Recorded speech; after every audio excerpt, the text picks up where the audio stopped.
దానం నాగేందర్ ఇంట్లో ఫిరాయింపు ఎమ్మెల్యేలు సమావేశమయ్యారు. ముఖ్యంగా లీగల్గా ఎలా వెళ్ళాలి అనే అంశంపై చర్చిస్తున్నట్టుగా తెలుస్తుంది. స్పీకర్ నోటీసులు అలాగే సుప్రీంకోర్టుకు ఎలాంటి సమాధానం చెప్పాలనే దానిపై చర్చిస్తున్నట్టుగా తెలుస్తుంది. ఇప్పటికే సుప్రీంకోర్టు కూడా ఆగ్రహం వ్యక్తం చేసింది.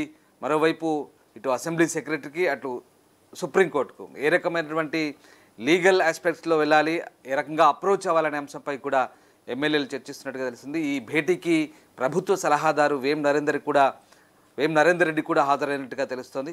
సో మొత్తం మీద ఫిరాయింపు ఎమ్మెల్యేల భేటీ ప్రస్తుతం ఆసక్తి రేపుతోంది. ముఖ్యంగా ఇక స్పీకర్ నోటీసుల నేపథ్యంలో ఏం చేయాలి, తదుపరి ఎలాంటి కార్యాచరణ రూపొందించుకోవాలి, ఢిల్లీకి వెళ్ళాలా లేదంటే న్యాయపరంగా ఎలాంటి చిక్కులు వస్తే దీనికి ఎలాంటి పరిష్కారం ఉంటుందనే అంశంపై కూడా వీళ్ళంతా చర్చించుకుంటున్నట్టుగా తెలుస్తుంది. సో ఫిరాయింపు ఎమ్మెల్యేల సమావేశం ప్రస్తుతం దానం నాగేందర్ ఇంట్లో కొనసాగుతుంది. మా కొలీగ్ శ్రీశైలం ఉన్నారు. శ్రీశైలం, దానం నాగేందర్ ఇంట్లో ఫిరాయింపు ఎమ్మెల్యేలంతా సమావేశమైనట్టుగా తెలుస్తుంది. ప్రభుత్వ సలహాదారు వేం నరేందర్ రెడ్డి కూడా హాజరైనట్టుగా సమాచారం. ఎలాంటి న్యాయపరమైనటువంటి అంశాలపై చర్చిస్తున్నారు, అలాగే స్పీకర్ నోటీసులు, సుప్రీంకోర్టుకు చెప్పాల్సిన సమాధానానికి సంబంధించి ఎట్లాంటి చర్చ జరుగుతుంది? ఎగ్జాక్ట్లీ రాందాస్, తెలంగాణ వ్యాప్తంగా ప్రస్తుతం ఏ అంశం గురించి చర్చ జరుగుతుందంటే అది కేవలం పార్టీ ఫిరాయింపుకు సంబంధించి కావచ్చు, ఉప ఎన్నికలు కావచ్చు. మాజీ మంత్రి ప్రస్తుత బీఆర్ఎస్ వర్కింగ్ ప్రెసిడెంట్ కేటీఆర్ ఇక మొదలుగా అసెంబ్లీ స్పీకర్ ఫిర్యాదు చేశారు పార్టీ ఫిరాయింపు నాయకుల మీద. ఆ తర్వాత హైకోర్టుకు వెళ్ళారు. ఆ తర్వాత సుప్రీంకోర్టు దాకా వెళ్ళినటువంటి పరిస్థితి. సుప్రీంకోర్టు ఎవరైతే అసెంబ్లీ స్పీకర్ నిర్ణయం తీసుకోవాలి, ఎందుకు ఇంత ఆలస్యం చేస్తుంది, ఎప్పుడు నిర్ణయం తీసుకుంటారు, వాళ్ళ పదవి కాలం ముగిసిన తర్వాత మరి వాళ్ళకు నోటీసులు పంపిస్తారా పార్టీ ఫిరాయింపు ఎమ్మెల్యేలకంటూ ఇక సీరియస్ అయినటువంటి పరిస్థితి. ఈ నేపథ్యంలోనే ఇక పార్టీ ఫిరాయింపులకు పాల్పడినటువంటి ఈ ఎమ్మెల్యేలు ఎవరైతున్నారో వీళ్ళందరూ కూడా దానం నాగేందర్ ఇంట్లో భేటీ అయినట్టు తెలుస్తోంది. ప్రధానంగా ఈ ఫిరాయింపు ఎమ్మెల్యేల ఇష్యూ ఒక క్లైమాక్స్ చేరిందని చెప్పుకోవచ్చు రామ్దాస్. సుప్రీం ఆర్డర్స్ జంపింగ్ ఎమ్మెల్యేలకు అసెంబ్లీ సెక్రటరీ నోటీసులు ఇచ్చారు. అంతా చక్కగా జరిగిపోతుంది.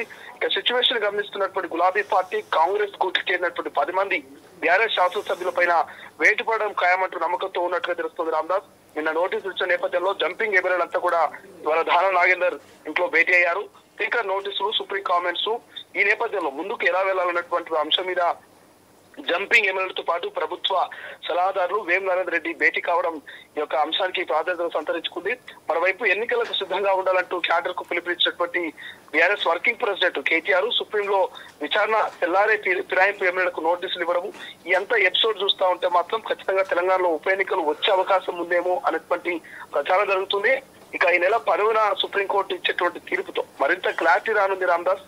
ఎందుకంటే బీఆర్ఎస్ కు సంబంధించి 2023 అసెంబ్లీ ఎన్నికల్లో 39 సీట్లు వచ్చినాయి. అందులో బీఆర్ఎస్ టికెట్ పై గెలిచిన 10 మంది ఎమ్మెల్యేలు అస్తంగూటికి చేరుకోవడం. మొదట దానం నాగేందర్, తర్వాత వరుస పెట్టి 9 మంది కండువాలు మార్చారు. దానం నాగేందర్ అయితే లోక్సభ ఎన్నికల్లో ఎంపీ అభ్యర్థిగా సికింద్రాబాద్ నుంచి పోటీ చేస్తున్నటువంటి పరిస్థితి మనం చూసాం. ఆయన ఓటమి పాలు కూడా అక్కడ కావడం జరిగింది. సో ఈ నేపథ్యంలో బీఆర్ఎస్ లో గెలిచి కాంగ్రెస్ లో చేరిన ఎమ్మెల్యేల పైన అనంత వేటు కోసము న్యాయ పోరాటం చేస్తూ వస్తున్న గులాబీ పార్టీ చివరికి సుప్రీంకోర్టు అత్యున్నత న్యాయస్థానం వరకు వెళ్ళినటువంటి పరిస్థితి.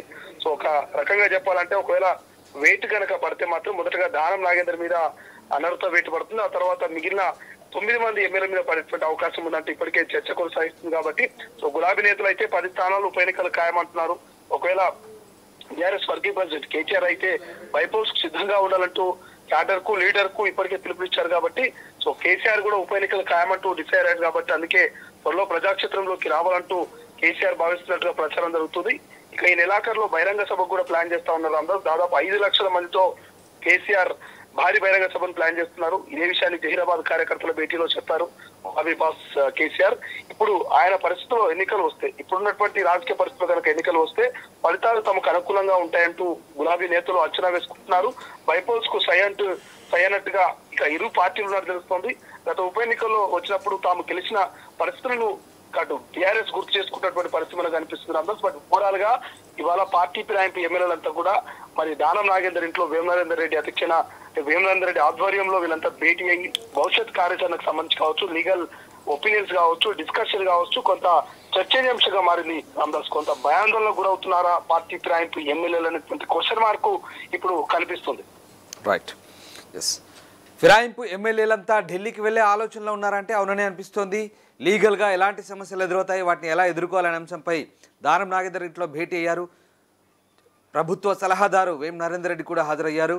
ముఖ్యంగా స్పీకర్ నోటీసుల అంశం, సుప్రీంకోర్టుకు సమాధానం చెప్పే విషయం, ఇవన్నీ కూడా ఈ రకంగా ఎదుర్కోవాలి, న్యాయపరమైన చిక్కులను ఎలా పరిష్కరించుకోవాలని ఆలోచిస్తున్నారు.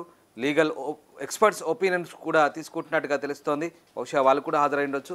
సో మొత్తం మీద ఢిల్లీకి వెళ్ళాలా, ఇక్కడ నుంచే ఈ సమాలోచన చేసి దీంతో ఈ సమస్యను ఎలా ఎదుర్కోవాలనే అంశంపై కూడా సుదీర్ఘంగా చర్చిస్తున్నట్టు తెలుస్తుంది. దానం నాగేంద్ర ప్రస్తుతం ఈ భేటీ నడుస్తుంది. సుప్రీంకోర్టు ఇప్పటికే ఆక్షేపించిన నేపథ్యంలో మరి దీనికి ఎలాంటి ధీటైన సమాధానాలతో కోర్టు ముందు హాజరు కావాలి, కోర్టుకు ఎలా సమాధానం ఇవ్వాలనే అంశంపైనే ప్రధానంగా చర్చించినట్టుగా తెలుస్తోంది.